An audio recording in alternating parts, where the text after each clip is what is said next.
Assalamualaikum warahmatullahi wabarakatuh. Salam sejahtera bagi kita semua. Shalom, Om Swastiastu, Namo Buddhaya, salam kebajikan.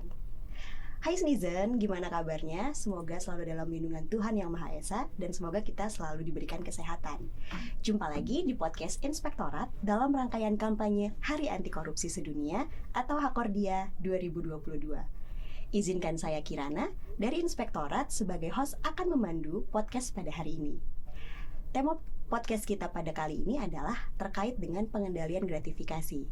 Tentunya, untuk membahas hal tersebut saya tidak sendirian.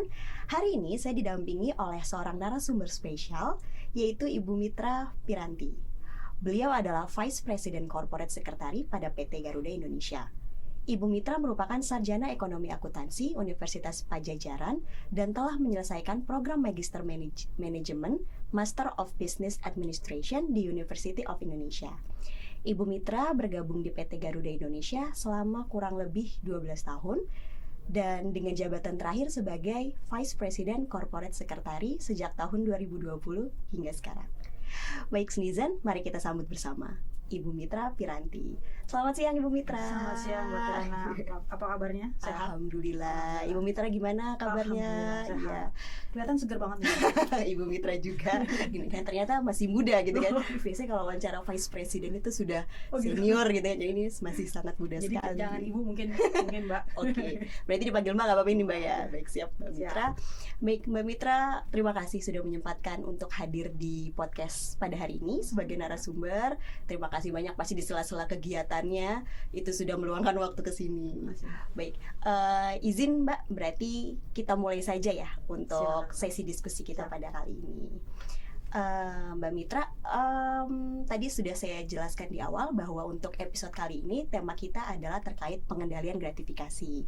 Nah, jadi memang mungkin untuk pertanyaan pertama, sebagaimana kita ketahui bersama, untuk pengendalian gratifikasi itu sebenarnya bertujuan untuk mengendalikan penerimaan gratifikasi, baik secara transparan maupun akuntabel gitu dalam pengendaliannya. Nah, kegiatan pengendalian gratifikasi ini juga pastinya harus melibatkan partisipasi dari badan pemerintahan ataupun dari masyarakat ataupun badan-badan usaha gitu kan.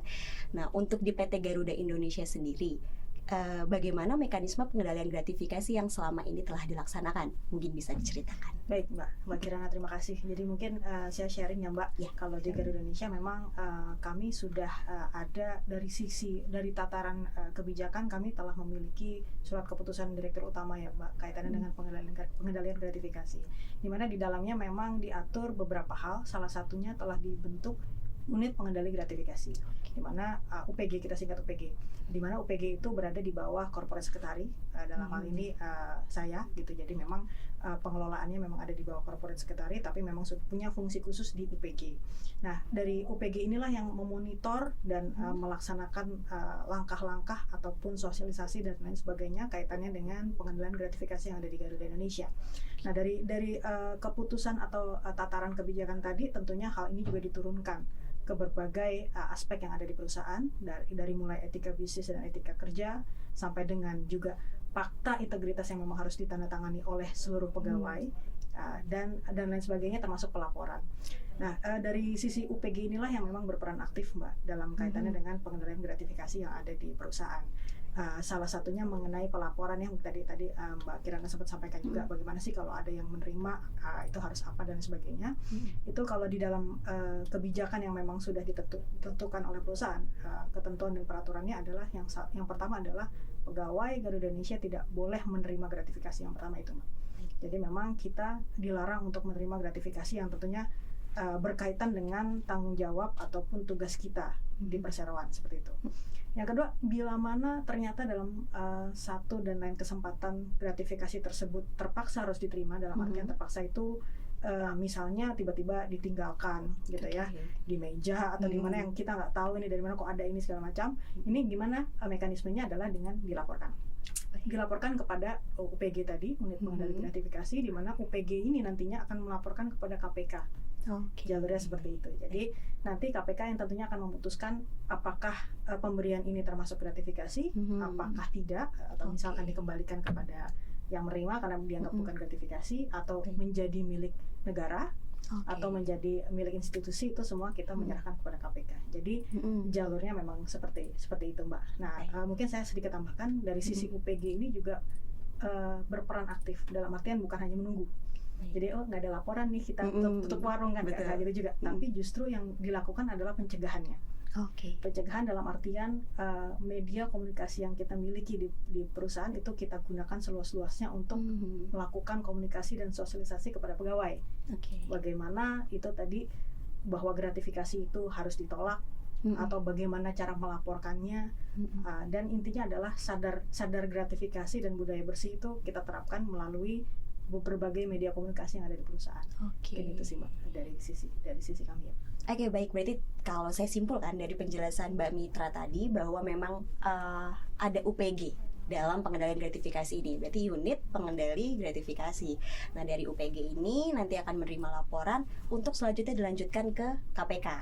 Nanti hasilnya barangnya harus seperti apa, itu dari KPK ya. Betul ya, seperti itu.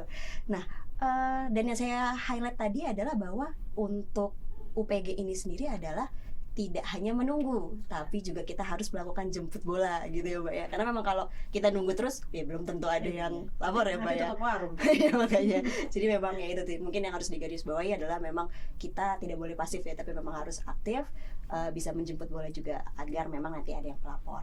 Nah, selanjutnya terkait mekanisme tersebut nih, Mbak. Hal apa sih, Mbak, yang kira-kira yang paling penting untuk dilakukan dalam pengendalian gratifikasi ini? Gitu. Baik, makasih Mbak Kiran. Jadi kalau dari pandangan kami, yang paling penting adalah yang pertama pemahaman, Mbak.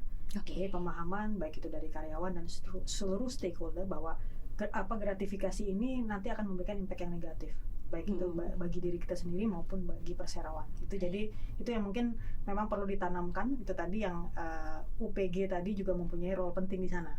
Ya, tadi yang kedua saya sampaikan bahwa sosialisasi dan komunikasi ini terus secara periodik kita lakukan, dan tentunya dilakukan dengan melihat target audiens yang akan kita komunikasikan.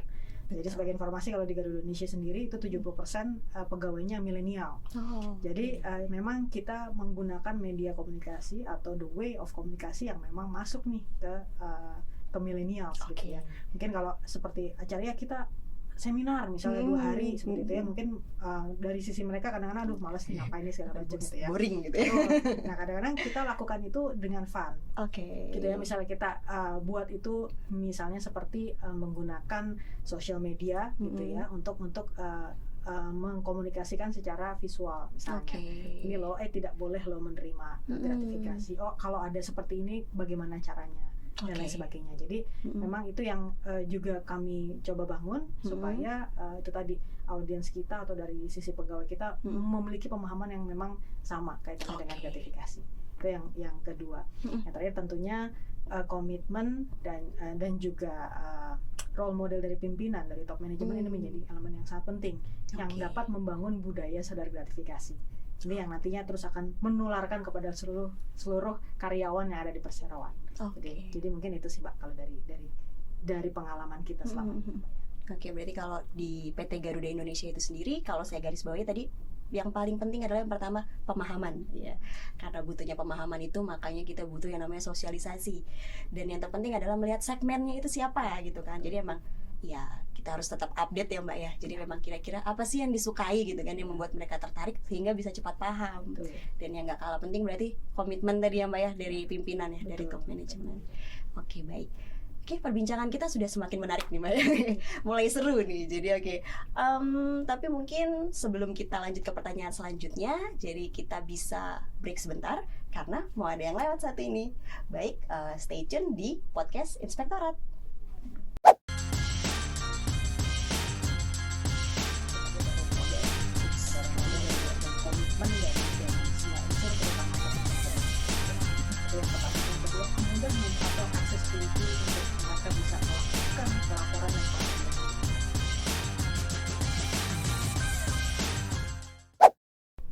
Hai Snizen, balik lagi dengan podcast Inspektorat dalam rangkaian kampanye Hari Anti Korupsi Sedunia Hakordia 2022.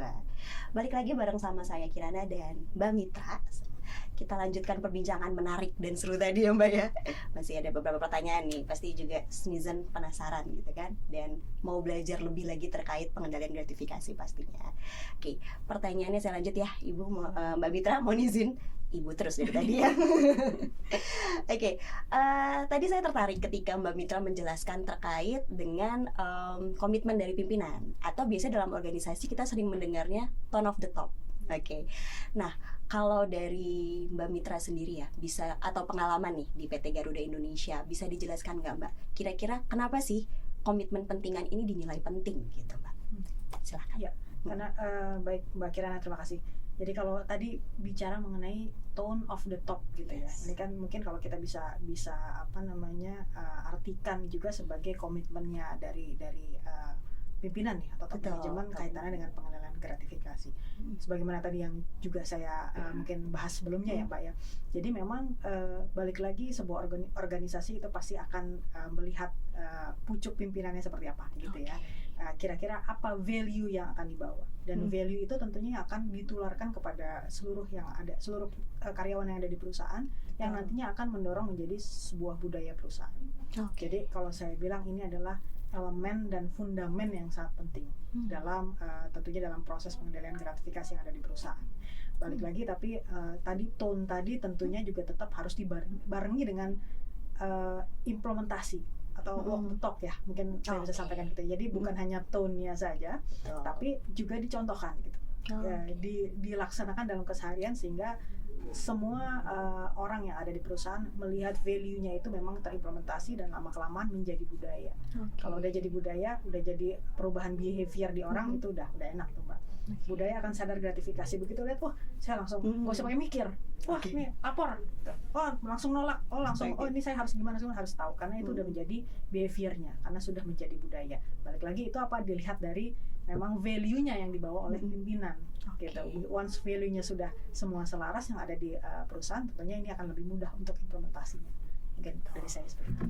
Oke, betul. Berarti memang value gitu tadi yang Mbak yang dibawa pimpinan, karena pimpinan itulah pastinya adalah role model kita juga gitu ya Mbak. Apa yang mereka contohkan, apa yang mereka tanamkan, harusnya itu yang nantinya turun kepada kita gitu sebagai timnya. Oke, baik. Nah, selanjutnya tadi Mbak juga sempat menjelaskan terkait dengan sosialisasi gitu ya. Nah ini saya tertarik nih, karena kan memang di Garuda tadi milenial dan lain sebagainya gitu kan. Nah bisa diceritakan nggak Pak mungkin pengalaman ataupun contoh gitu kan terkait sosialisasi apa saja gitu yang dilakukan dalam meningkatkan kesadaran untuk menolak atau bahkan ya melaporkan gitu gratifikasi. Oke. Mungkin kalau dari sisi formalnya memang kita punya beberapa format formal ya Mbak. Seperti kita punya jadi memang sebelum kita melakukan komunikasi ini kita juga survei. Jadi karena tadi demografinya ternyata banyak milenial, 70% milenial, terus kita juga ingin tahu nih sebenarnya karyawan ini kalau ada berita, kalau ada informasi dari mana sumber yang diambil. Gitu ya. Jadi setelah kami melakukan survei secara internal, ternyata nomor satu media yang dilihat oleh karyawan kalau dia mau tahu berita atau mau tahu informasi itu adalah email corporate info. Jadi kita punya email perusahaan namanya corporate info yang kita suka blast kepada karyawan. Nah ternyata 80% lebih karyawan itu depends on itu.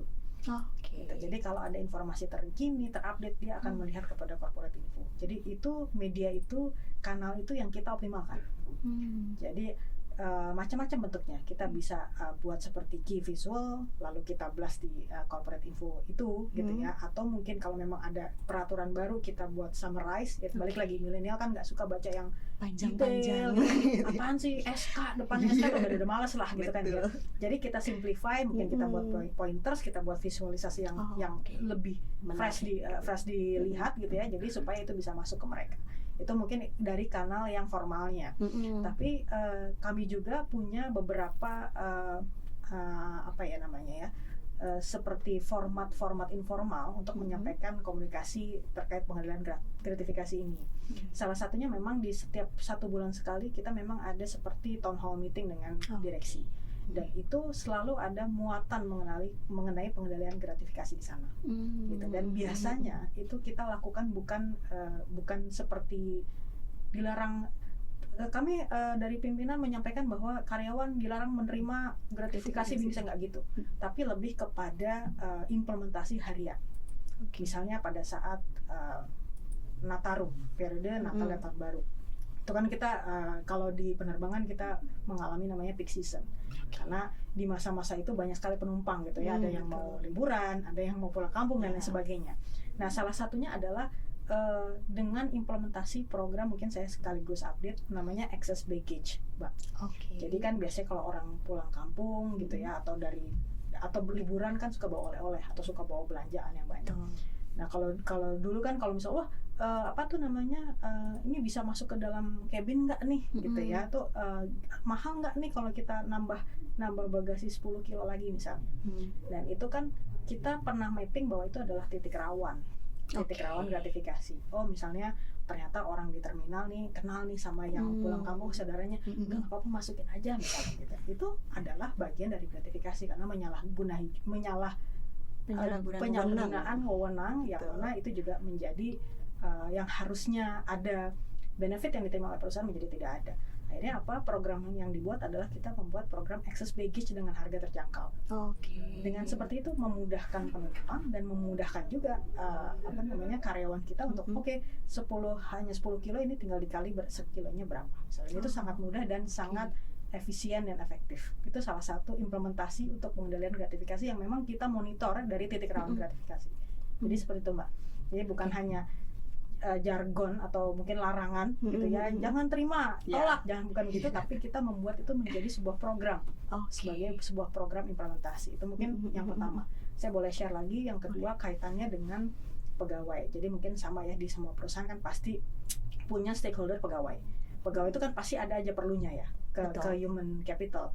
Saya perlu surat mau nikah nih, atau misalnya surat apalah gitu ya, atau boleh nggak minta diupdate ada nambah keluarga misalnya, update data, minta pokoknya pasti ada keperluan kaitannya dengan kepegawaian dengan unit human capital.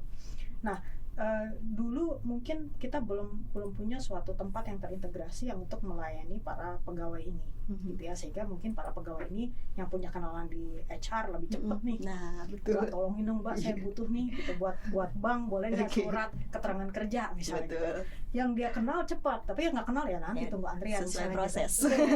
Nah, dengan seperti itu kita membuat namanya employee service center. Jadi itu benar-benar seperti, kalau mungkin konsepnya seperti ticketing office gitu ya, tapi ini untuk karyawan. Jadi semua kebutuhan karyawan dilayani di sana. Dengan seperti kita kalau antri di bank, ya silakan aja ambil antrian, nunggu, nanti dicatat segala macam dan langsung. Jadi tidak ada lagi privilege gitu ya. Oh, si ini kenal, si ini sering bawain oleh-oleh, ya udah deh kasih duluan, enggak ada. Karena semuanya itu adalah profesional. Dan yang kedua memang juga yang melayani adalah pihak ketiga, dalam artian kita memang punya resepsionis dan yang memang bukan pegawai HR-nya sendiri. Sehingga harusnya tidak ada hubungan pribadi di sana gitu ya, tapi benar-benar hubungan profesional, ya saya butuh ini, tolong dibantu. Seperti layaknya kita ke bank lah, ke teller di bank seperti itu. Jadi itu mungkin yang bisa saya share. Jadi bukan hanya sosialisasi atau komunikasi, bukan hanya kita ngomong dilarang menerima, aturannya gini, aturannya gitu, bukan, tapi bagaimana kita membentuk itu sebuah produk atau sebuah program yang memang akhirnya itu memitigasi titik-titik rawan gratifikasi. Kan itu sih, Mbak. Wah, menarik sekali sih Mbak. Karena memang yang selama ini kita ketahui kan memang ya sosialisasi, ya benar tadi katakan tidak pada gratifikasi gitu kan, semacam itu gitu. Tapi memang ini berarti masukan baru juga sih buat kita mungkin yang mau mengimplementasikan terkait pengendalian gratifikasi ini, bahwa memang bisa langsung relate loh dengan kegiatan kita, diterapkan gitu ya dalam keseharian. Nah, ini salah satu masukan yang sangat baik nih dari PT Garuda Indonesia. Nah selanjutnya Mbak, pada saat kita akan melakukan implementasi pengendalian gratifikasi ini, pastikan banyak ya hal-hal yang mungkin tidak sesuai atau banyak tantangan, kendala gitu di luar sana. Nah, mungkin bisa di-share juga Mbak, kendala-kendala apa saja sih Mbak yang biasanya dihadapi, dan kira-kira bagaimana cara kita bisa memitigasinya? Baik. Kalau dari sisi, mungkin saya akan bicara mengenai sisi pelaporan.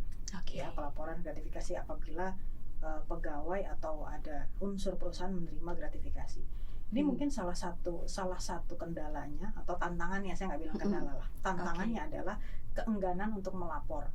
Keengganannya ini banyak hal gitu ya.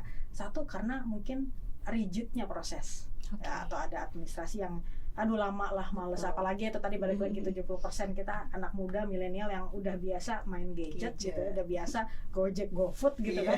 Terus suruh ngisi form yang panjang gitu kan, udah pasti males gitu ya. Itu salah satunya itu. Jadi enggan males lapor gitu. Yang kedua, nih jangan gue kalau lapor terus malah jadi ini nih kerahasiaannya nggak terjamin nih misalnya gitu ya. Atau jangan kok saya terus nih yang terima nih misalnya seperti itu masih menjadi tantangan gitu ya. Yang ketiga balik lagi bahwa yang utama kan tadi saya sampaikan juga ketentuannya, yang utama tolak dulu gitu sedapat mungkin. Yang tidak mau diterima itu adalah yang terpaksa gitu, yang mungkin tidak tahu, yang tiba-tiba ditinggalin dan sebagainya, tapi bukan yang memang intentionally diterima. Nah itu yang memang balik lagi adalah pemahaman, dan tadi kita bahas sebelumnya, ada pemahaman udah menjadi budaya dan behavior. Itu yang memang harus selalu dibentuk dan konsistensi. Jadi sekali kita mungkin bisa saya sampaikan, sekali kita toleransi, udahlah nggak apa-apa lah, itu kan cuman ini misalnya gitu ya, itu kan cuman kue gitu ya, udahlah sekali kita toleransi, makin lama kita makin menjadi seperti terbiasa. Jadi itu balik lagi memang harus strict ya, memang harus strict gitu ya. Mau pertama-tama dibilang lebay biarin aja gitu kan ya, tapi ya harus strict supaya sistem dan behavior itu terbentuk. Nah itu yang memang sekarang juga lagi kita dorong adalah bagaimana mensimplify proses pelaporan ini gitu, supaya orang budaya sadar gratifikasi tadi itu timbul dengan sendirinya karena dia sudah behaviornya seperti itu, budayanya seperti itu, dan dia malah risih gitu ya, kalau menerima malah risih gitu ya, karena budayanya sudah terbentuk gitu. Dulu kita pernah juga gitu ya di unit misalnya, ada yang terima kue, langsung diceng-cengin tuh ya, so ini kue dari siapa, akhirnya kan dia risih sendiri, akhirnya saya harus lapor kan gitu. Jadi memang sistem itu yang harus dibentuk, environment itu yang harus dibentuk. Nah cuman begitu lapor, waduh ngisi formnya banyak banget. Iya betul. Itulah fungsinya dan tugasnya UPG. Jadi kami jemput bola, Pak udah lapor dulu aja, email aja dulu, dan nanti kita yang jemput bola, mungkin kita akan datang, kita yang ngisi, biasanya seperti itu. Karena kan memang ada beberapa hal yang di-require oleh KPK untuk diisi. Jadi yang penting lapor dulu, masuk dulu gitu laporannya, kita tindak lanjuti, kalau perlu kita datangin ya, kita yang ngisiin, kita yang lengkapin. Sementara masih seperti itu sampai dengan nanti kita perbaiki sistemnya supaya lebih mudah. Gitu. Jadi itu sih Mbak, supaya budaya ini menjadi budaya bersih dan transparan itu menjadi suatu hal yang biasa gitu. Dan itu yang mungkin kita terus bangun ya Mbak, seperti itu. Betul memang fundamentalnya dulu ya Mbak ya. Setelah itu memang pasti akan mengikuti gitu kan perjalanannya.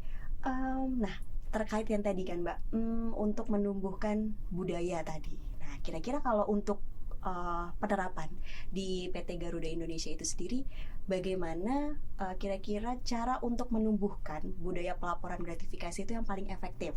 Mungkin juga bisa disertakan contoh-contoh konkretnya gitu Pak. Kalau tadi kan memang sudah beberapa disebutkan, tapi mungkin bisa di-highlight, digarisbawahi kira-kira ini nih yang paling penting, paling konkret gitu untuk menumbuhkan budaya pelaporan gratifikasi itu sendiri. Untuk menumbuhkan budaya, satu bahwa tadi ya saya sampaikan bahwa itu akan supaya budayanya tumbuh ya, supaya budaya tumbuh. Satu itu tadi ada role model, ada role model dan komitmen dari semua unsur, terutama top manajemen gitu ya. Itu yang pertama. Yang kedua, kemudahan atau accessibility untuk mereka bisa melakukan pelaporan dan pengendalian itu. Itu juga itu menjadi sangat penting gitu ya. Dan yang ketiga, jangan lupa kan ada pihak eksternal. Gitu. Jadi kadang-kadang kita udah kuat banget nih, enggak saya nggak mau ini, tapi ini terus aja nih pihak eksternal gitu ya, kok pihak eksternal selalu ini nggak apa-apa, ini ya hanya ucapan terima kasih segala macam. Nah itu kadang-kadang yang memang juga perlu kita antisipasi. Jadi kita pun punya, terutama kalau dari sisi pengadaan barang dan jasa itu masing-masing peserta pengadaan dia menandatangani komitmen untuk tidak memberikan gratifikasi dalam bentuk apapun di proses pengadaan maupun setelah proses pengadaan. Jadi kalau sampai itu terjadi, itu kan menjadi penilaian, artinya akan dinilai mungkin di red list bahwa dia mungkin tidak bisa jadi provider lagi di Garuda gitu. Jadi itu yang kita bangun supaya baik itu internal maupun eksternal sama-sama respect dengan apa yang value apa yang kita miliki saat ini. Seperti itu sih Mbak. Baik. Kalau untuk di PT Garuda sendiri Mbak, itu tuh ada semacam kayak apa ya, terkadang kan kita ketika akan melakukan sesuatu tuh kayak harus ya, sometimes kita kayak harus ada seperti hal-hal yang memang concern yang harus ini loh didorong gitu loh, bahasanya sulit sekali ya mencari bahasa. Jadi maksudnya kayak harus ada dorongan gitu kan untuk melakukan sesuatu. Nah kalau di PT Garuda Indonesia sendiri itu ada semacam reward atau punishment nggak Mbak terkait pelaporan gratifikasi ini? Ya.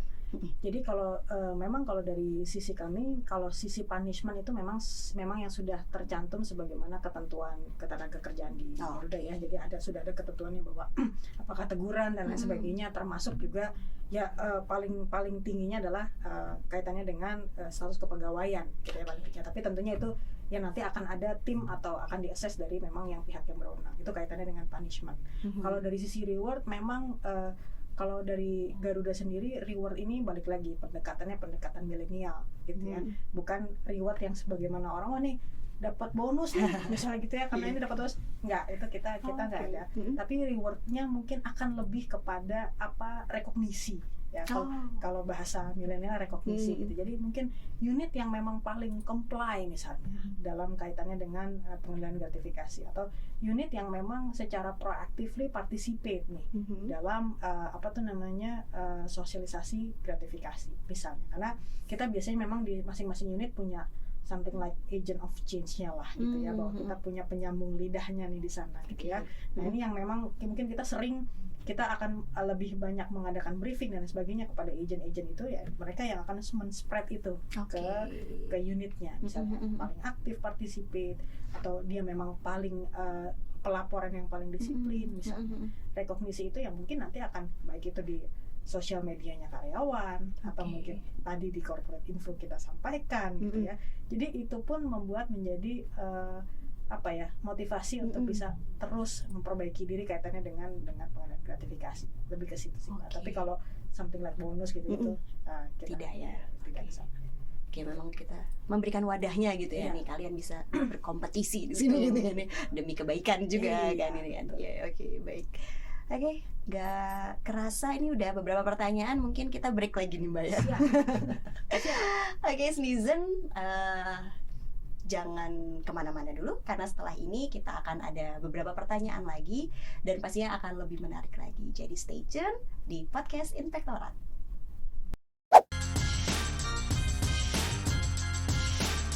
Kira-kira SMAP ini apakah berdampak efektif terkait dengan penurunan angka korupsi ataupun juga pelaporan gratifikasi gitu kan?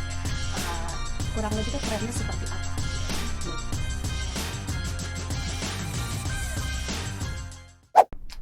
Halo Sneezen, ya balik lagi di podcast Inspektorat, masih bersama saya Kirana dan Mbak Mitra. Oke, kita lanjut ke pertanyaan selanjutnya nih. Sudah mulai tambah panas soalnya pertanyaannya ya. Oke. Nah, ini Mbak, pertanyaan selanjutnya ini terkait dengan produk kami SNI. Jadi Standar Nasional Indonesia yang relevan terkait pengendalian gratifikasi. Kalau kita cek juga memang untuk PT Garuda Indonesia sendiri itu sudah menerapkan ya Mbak ya. Jadi kita ada SNI ISO 37001, Sistem Manajemen Anti Penyuapan atau biasanya disingkatnya SMAP. Nah, kalau untuk di PT Garuda sendiri nih Mbak, setelah melakukan penerapan SMAP itu kira-kira SMAP ini apakah berdampak efektif terkait dengan penurunan angka korupsi ataupun juga pelaporan gratifikasi gitu kan? Kurang lebih itu trennya seperti apa gitu. Jadi memang Garuda itu menerapkan SMAP atau ISO 37001 sejak 2020 ya Mbak. Jadi yang memang aspek yang melingkupi adalah aspek pengadaan umum, barang umum dan juga pengadaan pesawat. Jadi yang kalau yang saya ketahui dari SMAP tadi adalah satu, bahwa sistematika proses dan dokumentasi menjadi hal yang utama. Betul. Gitu ya. Jadi dengan adanya dua itu menjadi fondasi yang memadai untuk suatu proses itu dilakukan secara transparan.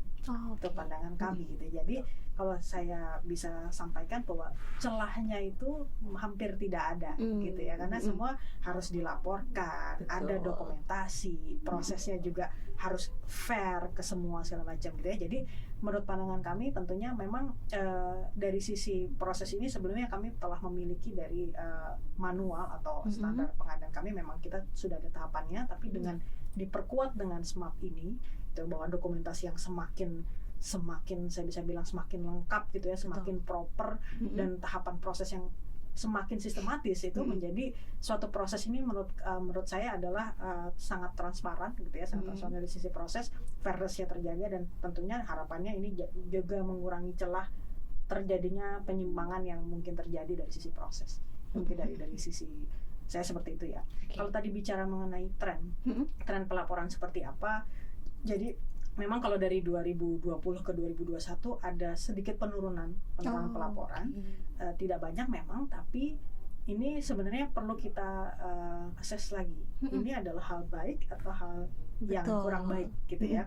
Hal baik dalam artian bahwa memang ternyata sudah mulai sedikit yang menerima gitu ya, sedapat mungkin mereka bisa menolak, atau yang kedua jangan nggak mau lapor nih kan, gitu ya.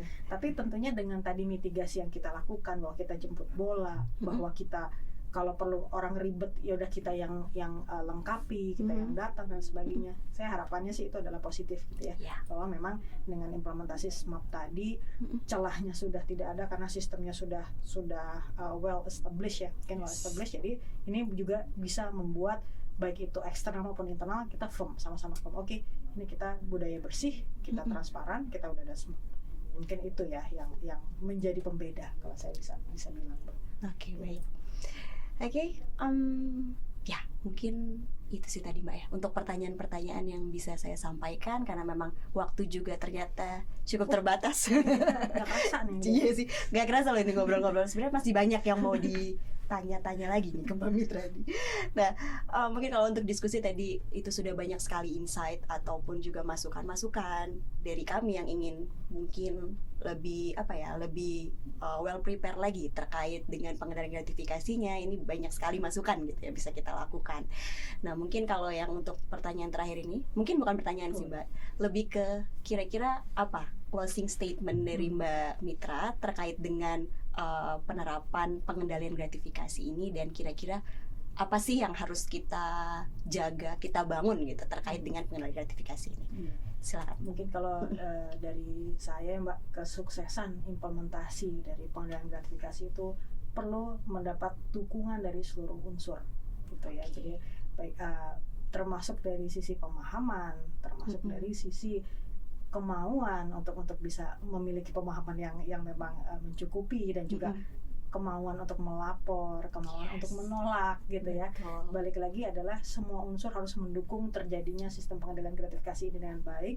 Lalu bahwa pimpinan atau top manajemen itu menjadi fundament penting dalam mendorong budaya anti gratifikasi.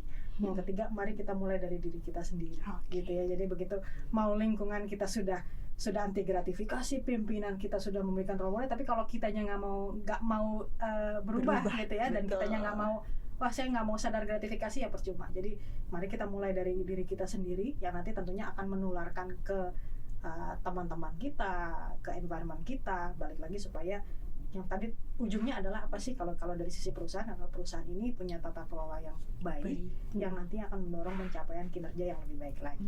Jadi mungkin itu sih Mbak closing statement. Oke, berarti mulai dari diri kita sendiri. Ya, itu yang saya highlight dari kesimpulan dari closing statement tadi. Baik Mbak Mitra, terima kasih banyak atas waktunya. Sama-sama, ini merupakan memperkaya ilmu kita gitu kan. Sama-sama Mbak. Terkait pengalaman, iya juga pengalaman di Garuda Indonesia, dan memang bisa diterapkan juga diimplementasikan di organisasi lain mungkin ya.